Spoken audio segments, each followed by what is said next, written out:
hai să ne punem problema ce putem face ca să ieșim din această hipnoză colectivă. Cum să evadăm din acest coșmar? Exact.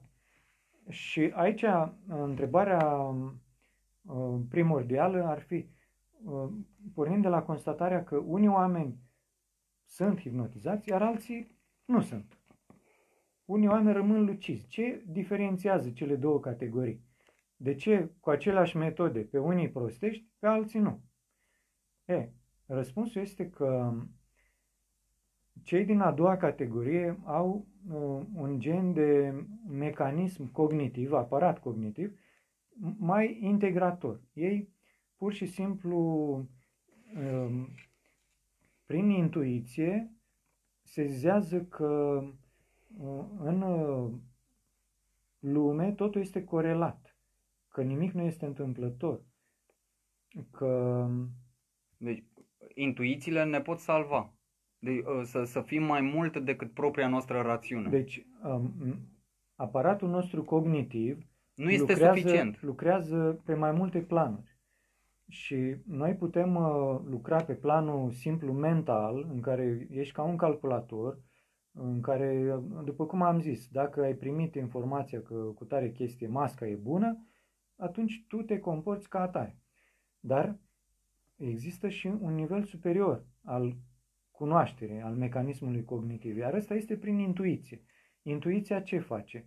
Dincolo de minte, ea simte anumite elemente, ea intuiește, de exemplu, că... piesele lipsă le intuiește și atunci vede întreg tabloul. Deci, corect. Ideea este că atunci când se ridică nivelul de conștiință, cuvântul cheie este integrare. Adică începi să sezizezi conexiunea dintre elemente. Când ești pe nivelul de jos al minții obișnuite, totul pare disparat. Când te ridici mai sus e un pleonasm. Când te ridici deasupra, și ăsta e pleonasm, te ridici la nivelul intuiției integratoare, atunci constați pur și simplu că în realitate există un sens, că totul este conexat și asta este corelat cu ceea ce în popor se numește că ai sufletul trezit. Deci prin intermediul sufletului tu ai un mecanism psiho-emoțional, deci și mental și emoțional, în care tu pur și simplu altfel interpretezi și înțelegi absolut totul din viața ta și din jurul tău. Deci, într-un fel, ești mai viu, ești mai treaz. Și aceste intuiții, cum se pot declanșa, cum apar de fapt în noi? Ne ajută ceilalți sau noi pe noi trebuie să ne ajutăm?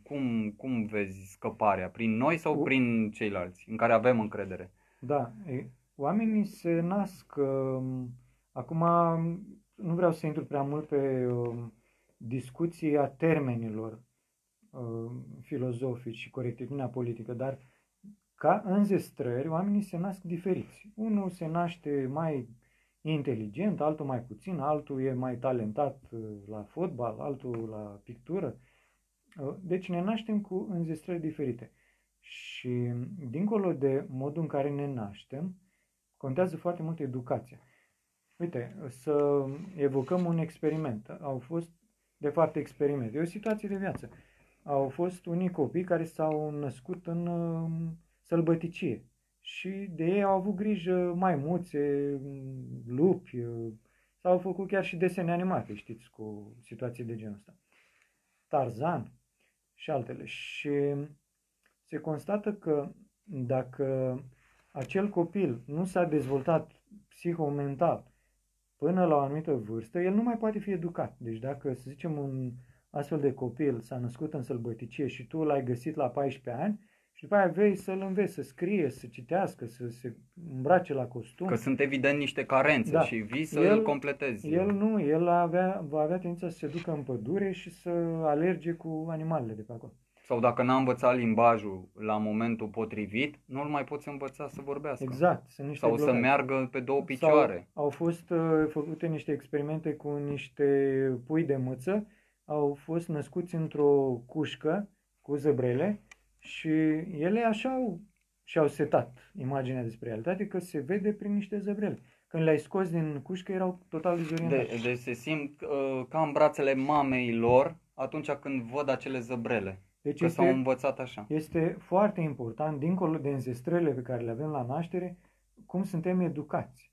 Pentru că dacă, de exemplu, de mici ni se setează anumite repere morale, anumite valori, atunci noi vom, la maturitate, vom evoca, vom fi configurați de acele modele.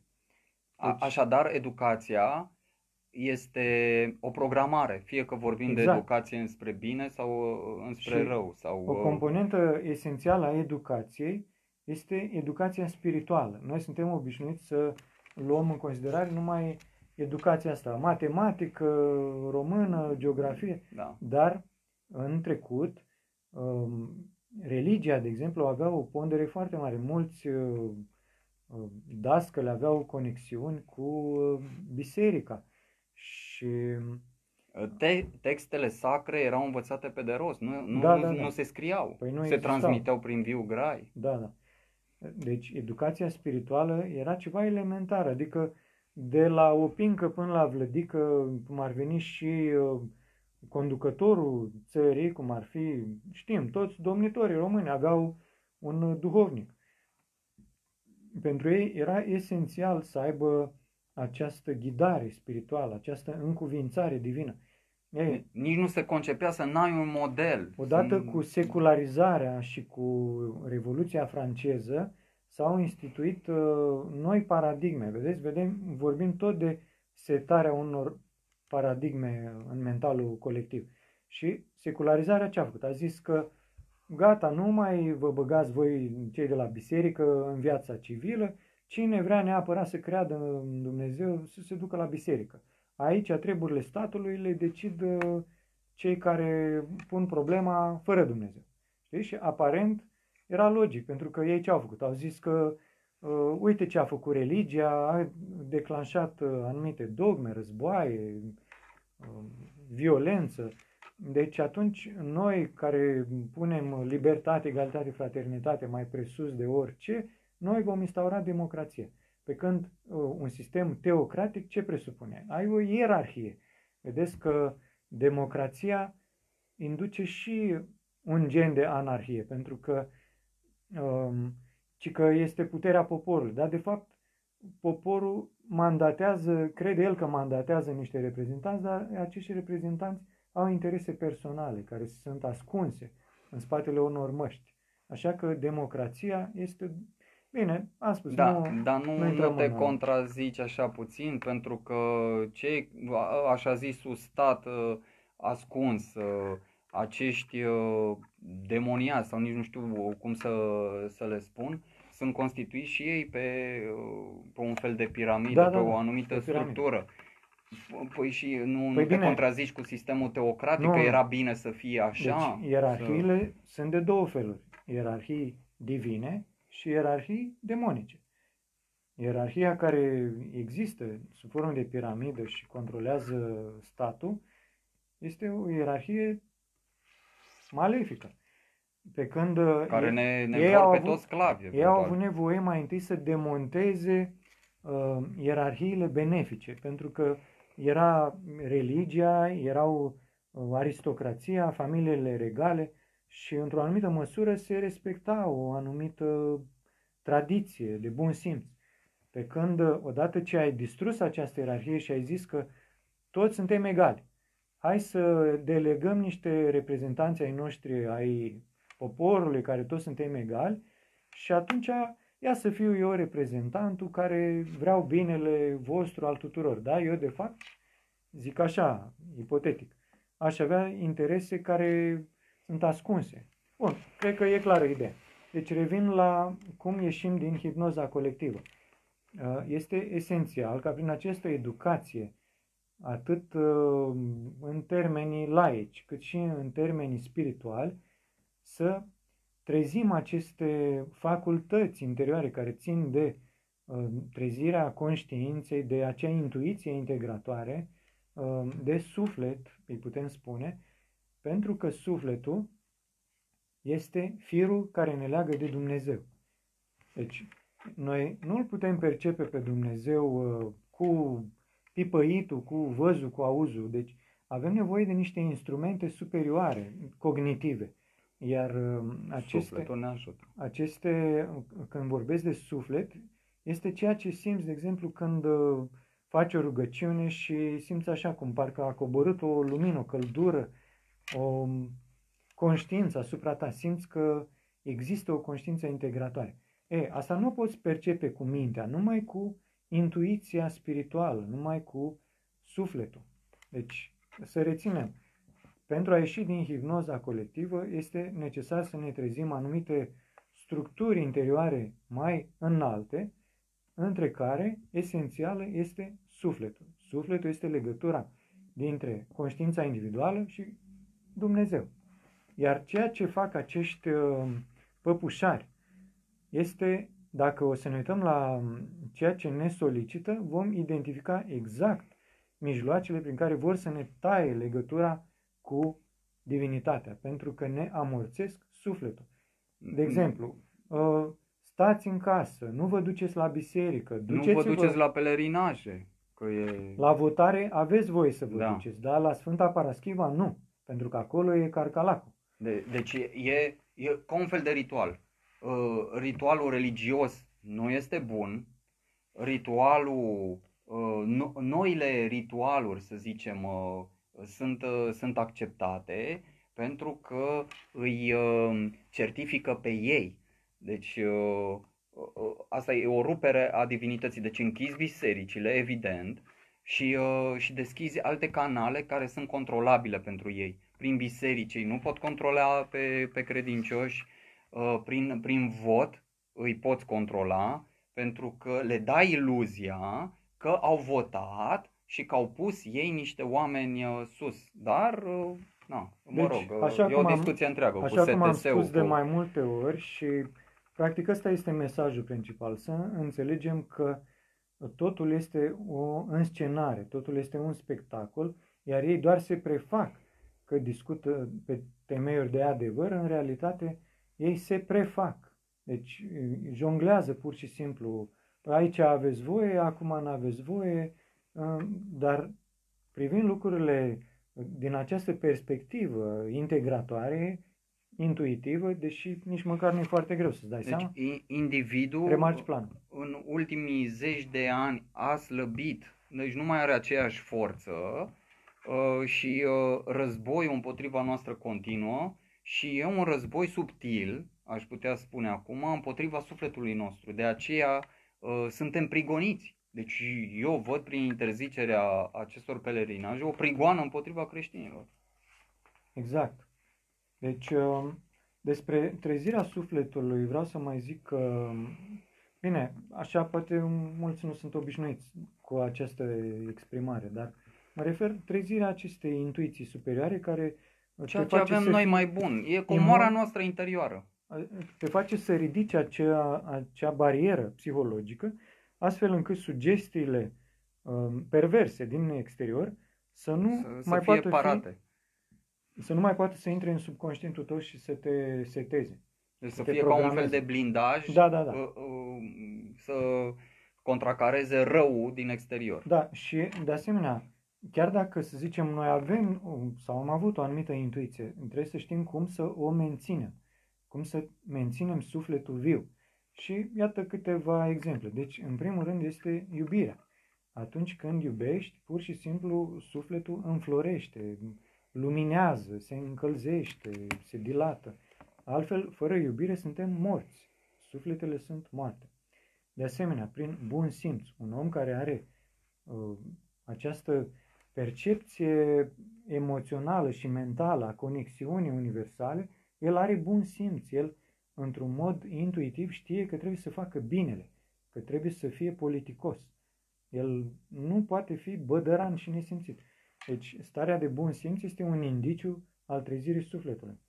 De asemenea, optimismul, buna dispoziție, chiar umorul. Vedeți, la umor se petrece un mecanism foarte interesant, pentru că, dacă sunteți atenți, constatați că atunci când se face o glumă, Știți, gluma totdeauna îți trasează un cadru și la final vine poanta. Când ți-a zis poanta, ai un declic în care totul se răstoarnă. Atunci înțelegi, se numește că te-ai prins. Și acest declic te ajută să decodifici realitatea. Adică... Și a fost inhibat și acest declic. Observ că oamenii nu prea mai reacționează ca înainte la glume. Deci nu li se mai par glumele bune ca fiind glume bune. Nu mai râd. Iată, această mască de fapt ne ascunde și zâmbetul. Da? Exact. Deci e un război clar împotriva a ceea ce noi avem mai specific uman. Deci starea de umor denotă o stare de libertate interioară, o stare de inteligență și o stare superioară. De bine până la urmă, de relaxare. Da, o stare de inteligență superioară în care tu înțelegi, pentru că poanta este prin definiție mai fină. Că dacă îți spune un banc în care n-ai de ce să te prinzi, gluma e prea evidentă, nici nu râzi. Deci de aia să cultivăm inclusiv umorul. Și ironia. Nu, ironia are o conotație mai, să zicem, egotică, puțin răutăcioasă.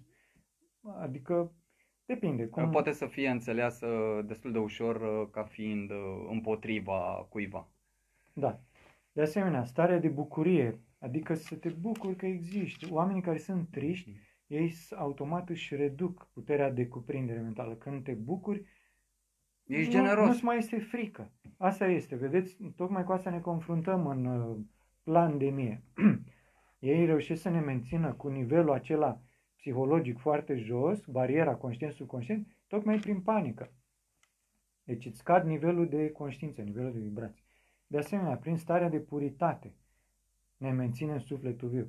Prin altruism, prin a dărui. Pentru că omul care este viu interior, el știe că dăruind, fără să facă niciun calcul, el va primi de la Universul însuși, de la Dumnezeu. De asta pentru el este o bucurie să dăruiască. Omul care nu are sufletul trezit este un om calculat, un om meschin, care egoist. El totdeauna face, dar dacă eu dau, ce primesc? Ce mi-e mie la afacerea asta? Steinhardt spunea, dăruind vei dobândi, chiar poartă titlul. De asemenea, starea de compasiune ne menține sufletul viu. Deci enumăr aceste caracteristici ale sufletului viu pentru că urmărind să punem în aplicare aceste linii comportamentale, vom descoperi bucuria trezirii sufletului. De asemenea, starea de asumare, de responsabilitate, de curaj, adică nu e suficient, de exemplu, să fii de acord pe internet, pe Facebook cu niște articole, le dai, distribuie. Trebuie să ai curaj, să te duci în piață, să strigi și tu acolo, să arăți că, uite, domnule, s-a trezit poporul. Așa, dacă pur și simplu toată lumea stă pe internet, păpușarii râd, își văd de treabă, intră ca în brânză, cum se zice. Și internetul ne poate da iluzia libertății. Faptul că te uiți că se protestează, tu de fapt nu protestezi. Da. Și caracteristica cea mai importantă a sufletului, așa cum spuneam și mai devreme, este aceea că ne oferă o trăire spirituală, adică legătura dintre suflet și Dumnezeu. Sufletul viu are capacitatea de a îl chema, de a-l invoca pe Dumnezeu. Și este important să știm un principiu. Atunci când un om face un pas, se zice așa, e un fel de aforism, când omul face un pas către Dumnezeu, Dumnezeu face 10 pași către acel om. Dar este necesar ca omul să facă acel pas. Deci Dumnezeu nu vine cu forța să ne elibereze de masoni, de iluminați, de plandemiști. Noi trebuie să cerem. Dar dacă noi vom cere, atunci Dumnezeu va răspunde înzecit. Și El are o putere invincibilă, care este ca o lumină care risipește instantaneu tenebrele întunericului. Deci, de asta le este cel mai frică acestor globaliști sataniști, pentru că ei știu că fiecare dintre noi avem un suflet și dacă acel suflet se trezește și îl cheamă pe Dumnezeu, atunci s-a terminat planul lor. Deci ei nu au cum să se opună. Știți, este comparația aceea cu un întuneric, oricât ar fi de dens, te duci în bezna cea mai întunecată. Dacă ai aprins acolo o lumină, lumina aia este invincibilă. Deci cât ar vrea întunericul ăla să astupe lumina, nu poate. Așa este și cu spiritul și cu ignoranța, cu întunericul, cu satanismul. De aia ei vor să ne îngrădească sufletul și să mai observăm un lucru. De ce vor acești plandemiști cu tot din adinsul să conducă lumea? De ce vor să ne țină pe noi în stadiul ăsta de zombie? Pentru că, și aici fac apel la ce am spus mai devreme cu proiectele negre, cu Tesla, cu Aura, cu... Deci ei au ajuns la anumite, să zic așa, disponibilități tehnice, încât pentru ei sunt posibile aceste metode, cum ar fi transumanismul, să înlocuiască organe, să, vedeți, și cu adrenocromul, să își prelungească viața, să se vindece de anumite boli. Însă, prin proiectele astea negre, care, acum fac o paranteză, unii o să considerați poate că sunt fantasmagorii, dar au fost posibile experimentul Philadelphia cu teleportare, mai târziu proiectul Montauk a pus în evidență și călătoria în timp, încă din anii 80. Deci sunt lucruri pe care omul obișnuit nici măcar nu și le poate imagina. El are disonanță cognitivă. Dacă îi spui, tu știi că de fapt se poate realiza teleportarea, zice, ai, fugi mai de aici, așa ceva imposibil. El are disonanță cognitivă. Girafa nu există. Pentru că el n-a văzut în viața lui așa ceva. Și acești iluminați, având aceste capacități la care noi nici nu visăm, doresc să devină ca un fel de zei nemuritori. Și atunci noi suntem în plus, suntem prea mulți și vor să reducă masiv populația, iar restul care rămân să fie total sub controlul lor. Și cum vor să-i controleze? Că tot ai întrebat mai devreme care sunt etapele. Etapele sunt simple. Simple de menționat. Mai întâi, speriem lumea puternic, după aia îi vaccinăm, în paralel am instalat rețeaua 5G, după ce i-am vaccinat pe toți, dăm drumul la 5G, 5G-ul creează hipoxie, creează tot felul de simptome, aparent sunt de tot felul de boli din astea gen coronavirus. Mai dau drumul la un virus eventual? Mai dau drumul la un virus, plus că vaccinul însuși va crea niște boli, de altfel se știe că au efecte secundare. În Statele Unite au fost peste 4.000 de procese câștigate în instanță de familiile unor persoane care au avut dezastre în urma vaccinului. Ori au murit, ori au paralizat, au făcut autism, alte boli foarte grave și s-a pus în evidență, în procese. Peste 4.000. Am văzut o înregistrare din Congresul Statelor Unite în care un senator a evocat pur și simplu această realitate. Și revenind la iluminați, deci planul lor acesta e, prin orașele inteligente, care sunt dotate cu inteligență artificială, smart cities, absolut orice om va fi controlat și având dispozitive și în interior, deci acele vaccinuri cu nanocipuri, și în exterior, prin camere de supraveghere omniprezente, ca în cel mai negru coșmar, oamenii își vor pierde nu doar libertatea fizică, ci și libertatea psihomentală. Și iată cum prin aceste etape, cei care rămân vor deveni efectiv întru totul sclavi ai ocultei. Acesta este planul lor. Deci v-am spus, să devină niște zei, iar ceilalți oameni care rămân în viață, că ei vor să reducă drastic populația, așa cum ne-a destăinuit însuși Bill Gates, să rămână în stadiu de sclav. Deci ce se întâmplă acum nu este o grijă față de noi, să ne dorească să fim sănătoși. Nu, dimpotrivă, e un plan de a ne îmbolnăvi și de a ne omorî. E un genocid.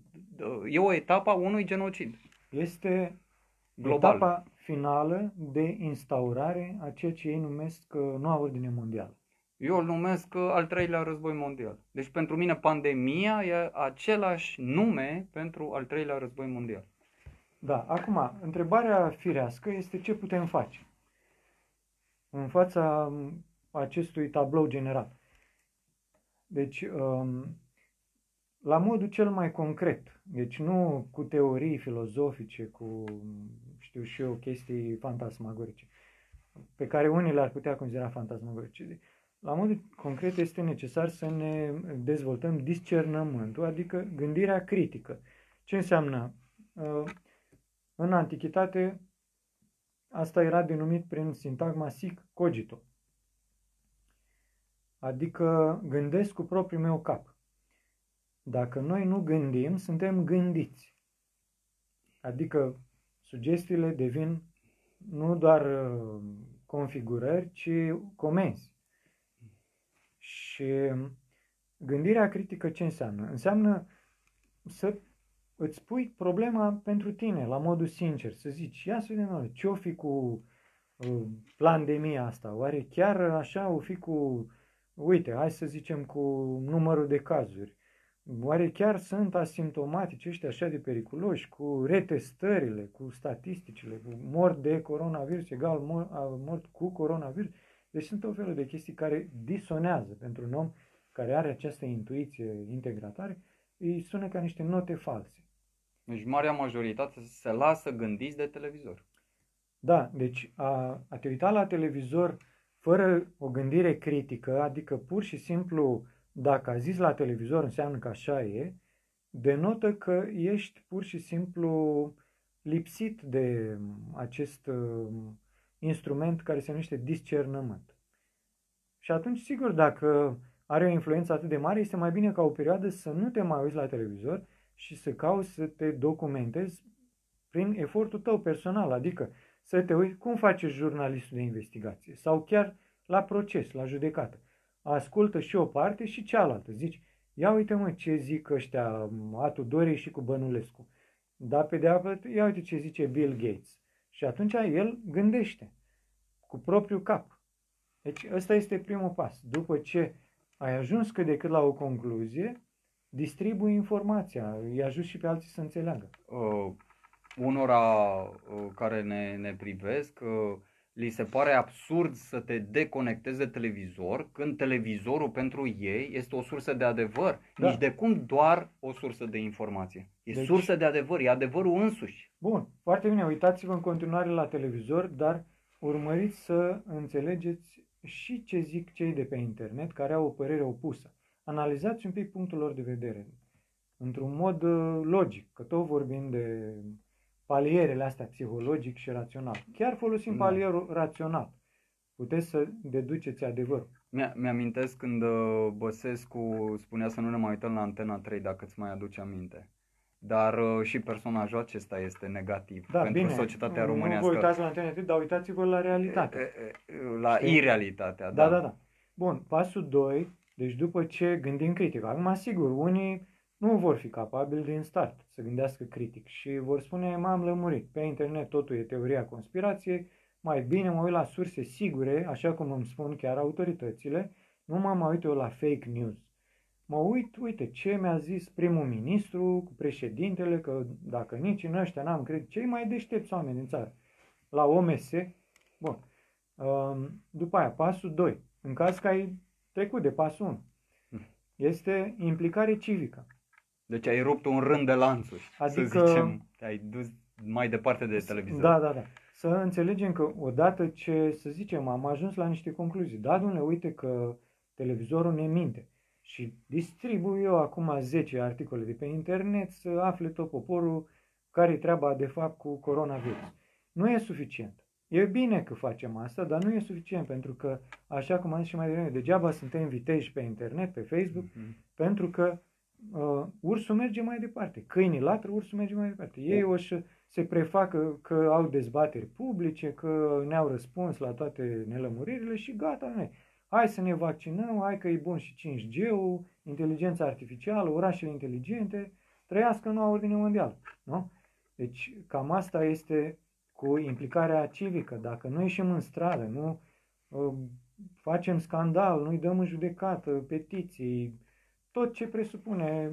Dar e clar, dacă am ieșit în stradă, să zicem, 1 milion de oameni în România și am fi hotărâți să răsturnăm această mascaradă atunci autoritățile nu ar avea încotro. Da, dar în Germania au ieșit cu milioanele și Păi nu în s-a întâmplat Germania nimic. ei sunt 80 de milioane și raportat la Deci contează. populația totală, știți că acolo au venit foarte mulți imigranți care sunt recunoscători mamei Merkel, deci procentual ies. sunt ținuți sub control. Sunt ținuți sub control. Prin Pentru că altfel... alocări de bani și Da, așa mai da. departe. Deci sunt și acolo inginerii sociale care fac ca să nu se depășească masa critică. Asta este Da, uite, te-aș completa puțin. Chiar și acest live pe care îl facem, iată, imediat se apropie de 3 ore, dar sunt lucruri atât de delicate încât cel puțin atâtea ore ar trebui, sau 2 ore jumătate, ar trebui să alocăm unor lucruri atât de sensibile și până la urmă și greu de explicat.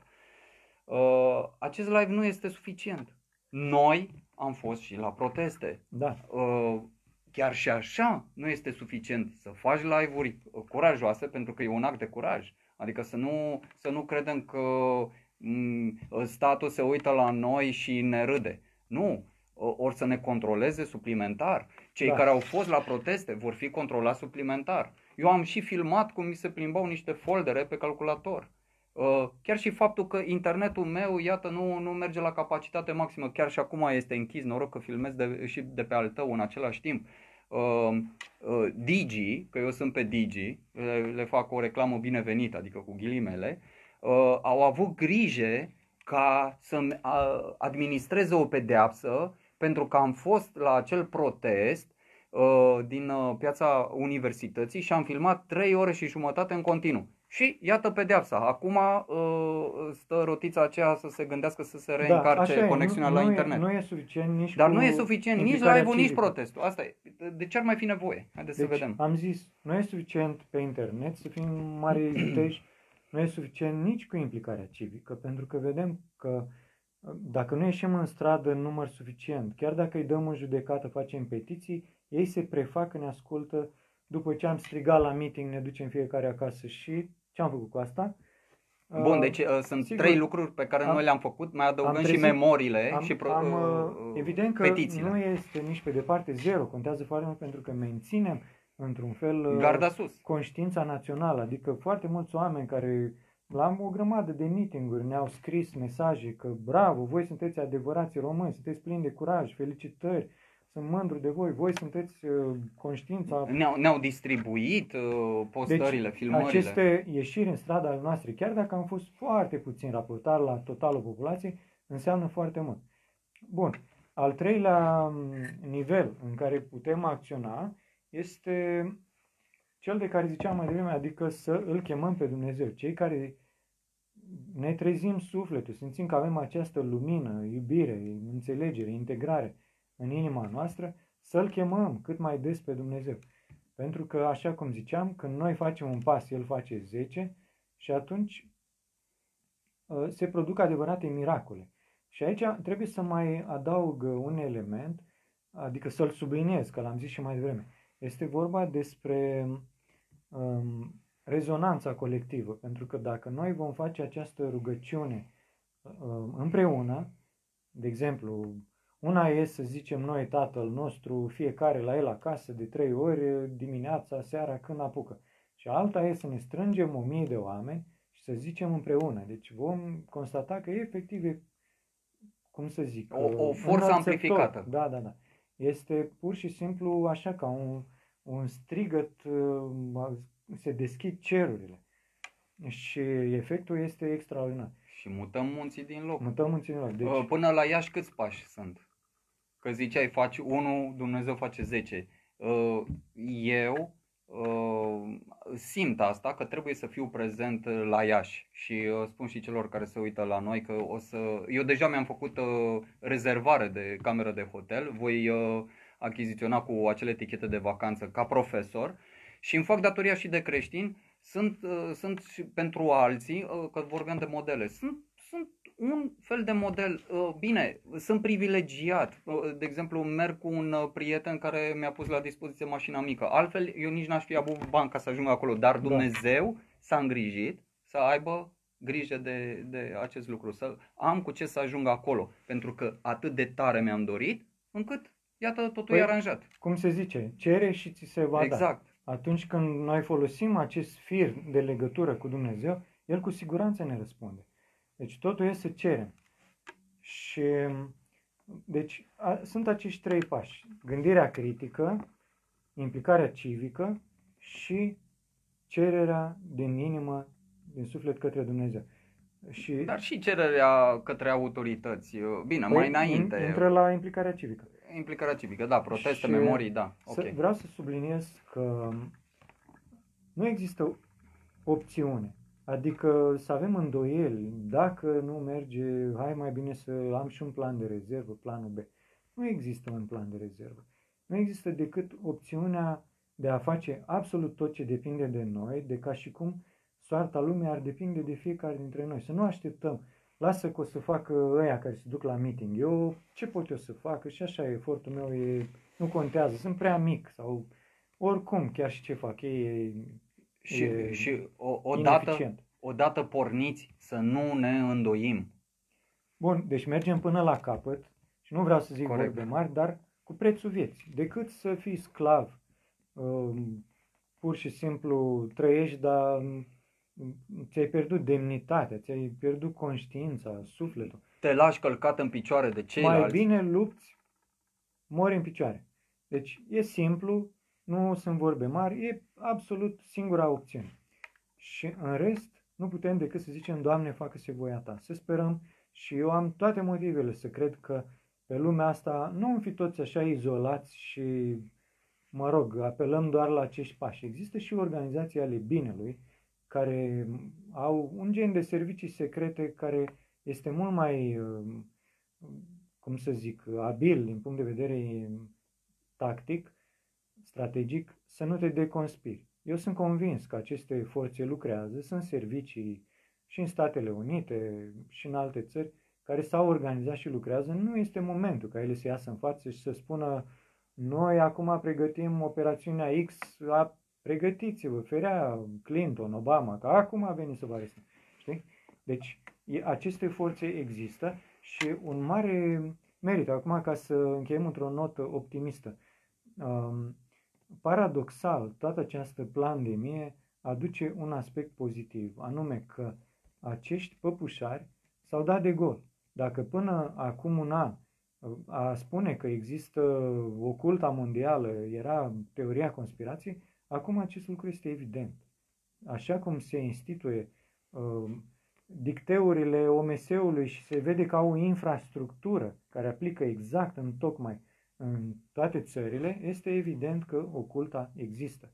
Și suntem foarte mulți, prea mulți, cei care am înțeles lucrul ăsta și care nu vom tăcea și nu poate să ne omoare pe toți. Singura lor șansă este ca un fel de cursă contra cronometru. Dacă ei reușesc să ne prostească, mai bine zis pe majoritatea, să-i vaccineze și să instaleze 5G-ul și inteligența artificială, atunci ăștia alți care zicem noi că nu ne supunem, vom fi vânați așa ca ultimii infractori.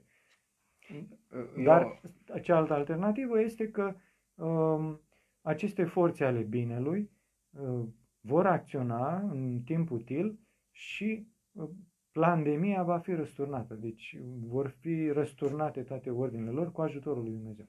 Exact, cu ajutorul lui Dumnezeu în primul rând, că tu menționai pe vertical acele servicii care trădează oculta cumva și vin în beneficiul nostru a ceea ce este bun din noi pentru sufletele noastre ca să le salveze, dar sunt și entități divine care lucrează, deși și Dumnezeu are serviciile, nu știu, că poate așa le înțelegem mai bine, secrete, nesecrete, care lucrează în beneficiul Dumnezeu, nostru. Cel mai important este ca noi să cerem. Deci dacă noi cerem, El ne dă. Dacă, Dumnezeu nu vrea să ne pierdem sufletele. Dacă noi suntem blocați sufletește și nu cerem, pentru că nici nu știm care este puterea noastră fundamentală, aceea de a avea conexiunea cu Dumnezeu, atunci Dumnezeu cumva înțelege că ne merităm soarta. Adică am mai zis, noi am mai avut o discuție, deci trezirea se face în două moduri, prin înțelegere sau prin suferință. Și atunci suferința devine instrumentul trezirii. Cei care mai apucă să se trezească. Uite, mă gândesc acum în încheiere la o scurtă rugăciune. Dumnezeu să ne apere și să ne păzească sufletele noastre. Doamne ajută! Doamne ajută! Amin. și sper să ne regăsim cu bine și la o următoare întâlnire ca să decriptăm, cumva să înțelegem mai bine ceea ce ni se întâmplă și bineînțeles să identificăm anticorpii care să lucreze la a ne salva și ne întări în primul rând sufletește și să îi ajutăm și pe semenii noștri să treacă această, nu știu, această problemă falsă, această încercare, că vorbești și de suferință. Este un test. E un test. Trecem spiritual sau nu acest test? Sper că v-am dat anumite ponturi ca să ieșim mai întăriți în încheiere, pentru situație. că a fost o discuție lungă, aș vrea să punctez câteva concluzii, ca niște idei forță ale acestei întâlniri cu George. Deci, să recapitulăm. Plandemia este o operațiune psihologică asemănătoare cu o transă hipnotică. Percepția realității este configurată în principal de forța sugestiei, care este acceptată de subconștient. Adevărata bătălie se dă în primul rând pe domeniul puterii sugestiei și abia secundar pe domeniul adevărului obiectiv, pe care noi trebuie să-l decodificăm, să-l interpretăm. Și soluția este de a ieși din această operațiune psihologică să ne ținem viu sufletul, să fim cu adevărat ceea ce ne definește ca oameni și să folosim această legătură, acest fir de legătură cu Dumnezeu care este sufletul. Și nu în ultimul rând să ne aducem aminte că plandemiștii doresc să distrugă tradițiile spirituale tocmai pentru că ele de mii de ani au folosit rezonanța colectivă de a-L chema pe Dumnezeu împreună. Și aș spune că unii nu înțeleg de ce joacă atât de puternic ultima carte, pentru că nu prea mai au scăpare. Deci cumva le sună ceasul și atunci scot piesele grele de bara, ca să zic așa, inclusiv virus de laborator, vaccinare, 5G, bagă pe repede înainte ceva care să fie doar în avantajul lor și să ne mențină sub cizma lor. Am putea să mai deschidem o buclă a discuției, dar doar o punctez așa, anume că pentru ocultă este ori reușesc acum, ori au pierdut definitiv trenul. Pentru că, de ce sunt ei atât de panicați și de stresați? Vedeți că au acționat grosolan, adică foarte mulți oameni și-au dat seama că e un scenariu. Numai că se menține. Și, da, mă refer foarte mulți în comparație cu acum câțiva ani, când cei care ziceau de ocult erau cu teoria conspirației. Acum sunt milioane. Dar în comparație cu marea masă de aproape 8 miliarde, sigur, chiar și acum suntem puțini.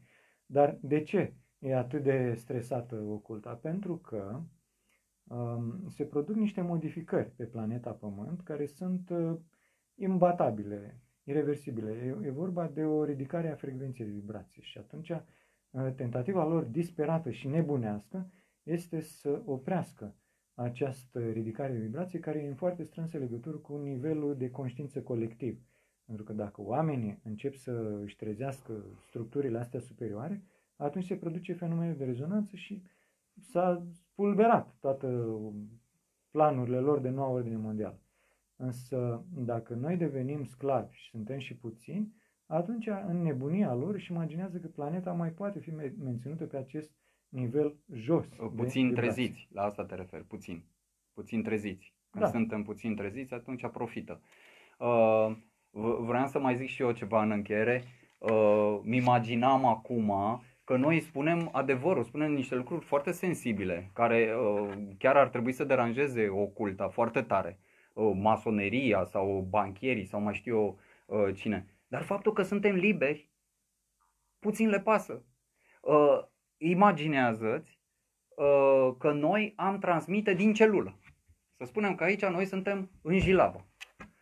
Și spunem, dragi prieteni, știți, noi am spus lucrurilor pe nume, eu la școală le-am zis elevilor, le-am zis că e o făcătură, Marvin scrie cărți, le zice lucrurilor pe nume, articole și așa mai departe. Am fost închiși, fraților.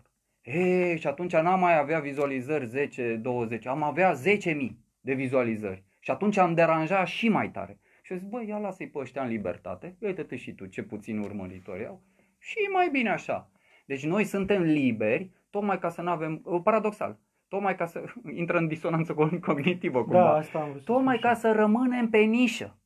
Că dacă ne-ar închide, înseamnă că suntem importanți, înseamnă că îi deranjăm, că ar fi o recunoaștere oficială. Așa că ne lasă în libertate, lasă-mă, că asta eu. e ca un fel de a pune Batista pe țambal. Există o gradare. Deci dacă nu ai impact foarte mare, ești lăsat liber, ești ignorat. Dacă începe să-ți crească impactul, adică ai mii de urmăritori, să zicem, atunci Zeci de mii, începi să fii marginalizat. Dacă îți continuă totuși impactul în pofida marginalizării, tentativele, atunci ești eliminat. Deci, noi deocamdată ne uităm cu drag la voi, în libertate. în libertate și Starea de libertate, apropo de ne protestul de bucurăm că duminică. ne-ați ascultat. Vă mulțumim și vă dorim o noapte bună, cât mai liniștită. Doamne ajută să fie bine, să fim sănătoși și liberi. Doamne ajută!